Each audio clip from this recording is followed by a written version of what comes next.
Illallah wa asyhadu anna Muhammadan abduhu wa rasuluh la nabiyya ba'dahu.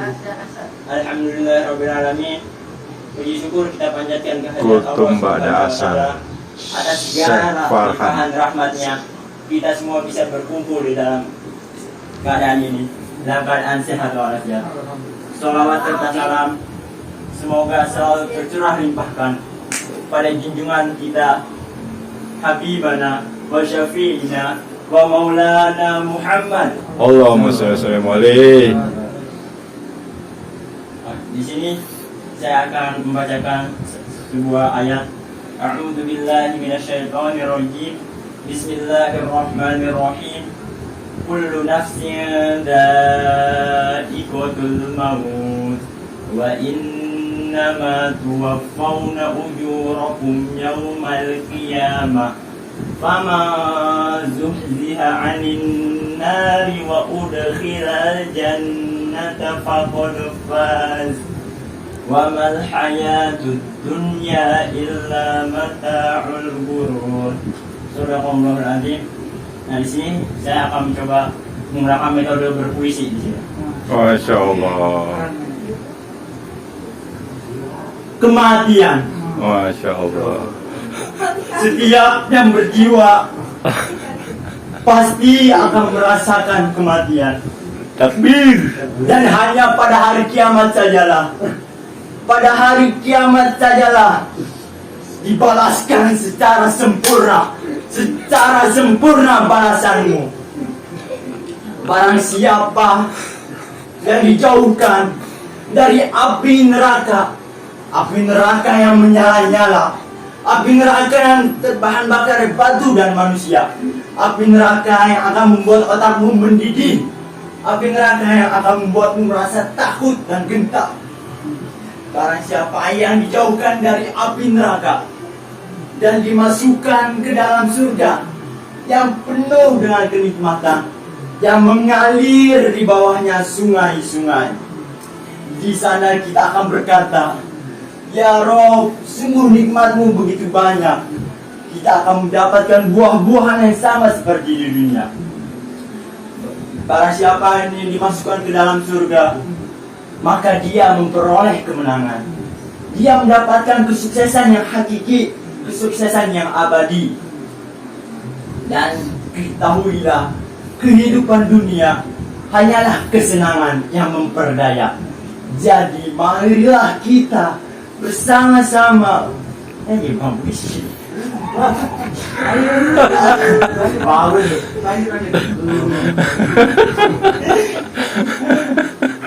Takbir. Allah.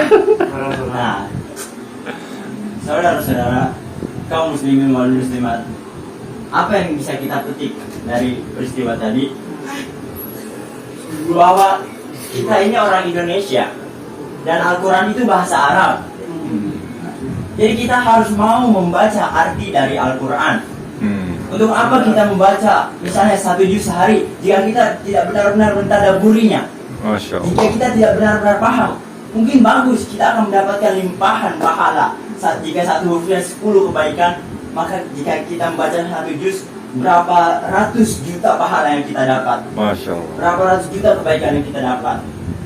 Tapi bukan itu yang diharapkan.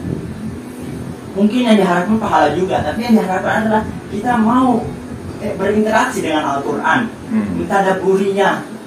Setidaknya kita membaca artinya. Jika perlu kita membaca tafsirnya, agar itu kita paham, agar Al-Quran itu melekat di dalam hati. Jika kita hanya baca Arabnya saja, hanya lewat begitu saja. Ketika saya membacakan ayat tadi, itu artinya sama dengan yang saya bacakan di puisi tadi. Saya masukkan ke dalam puisi arti dari ayat tadi. Jadi kita harus belajar Al-Quran, memahami Al-Quran, mentadaburi Al-Quran. Setidaknya ada 5 hak Al-Quran yang harus kita penuhi. Yang pertama yaitu membacanya.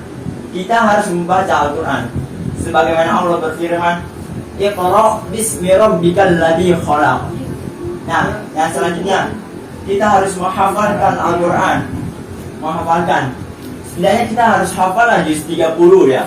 Ya, Untung-untung syukur-syukur jika kita bisa hafal 30 juz. Sallu ala Muhammad. Sallallahu alaihi Nabi Muhammad Syafi'ina Habibana Maulana.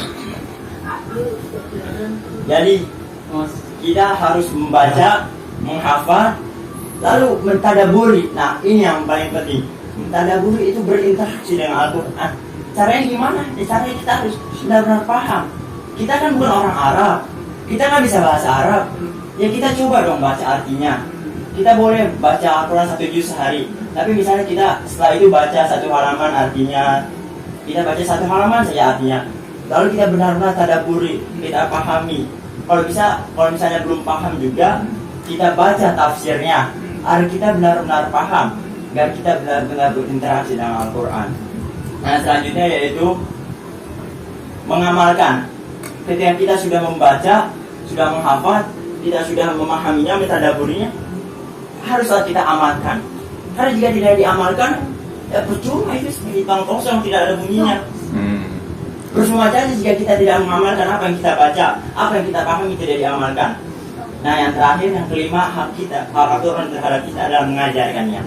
Kita itu sama umat manusia harus saling tolong-menolong. Kita mengajar dengan kebaikan. Kita harus mengajak dalam kebaikan dan mencegah terhadap segala kemungkaran. Jadi, apakah kita mau menunaikan 5 hal tadi? Apakah kita mau? Mau. Takbir. Takbir akbar. Wabillahi taufiq wal hidayah. Wassalamualaikum warahmatullahi wabarakatuh. Waalaikumsalam warahmatullahi wabarakatuh. Mau nanya Pak Ustadz, hukum begadang bagaimana Pak Ustadz? Begadang itu, saya juga begadang sih. Begadang itu suatu hal yang sia-sia gitu, tidak. Kecuali jika kita begadang saat itikaf, kita membaca Al-Quran, tadarus malam, sholat tahajud. Tapi kalau begadangnya kayak saya main PS, itu kurang bermanfaat juga. Makruh lah, Makruh. Makruh. Ya. Ya, baik Ustadz, makasih. Assalamualaikum warahmatullahi wabarakatuh. Waalaikumsalam.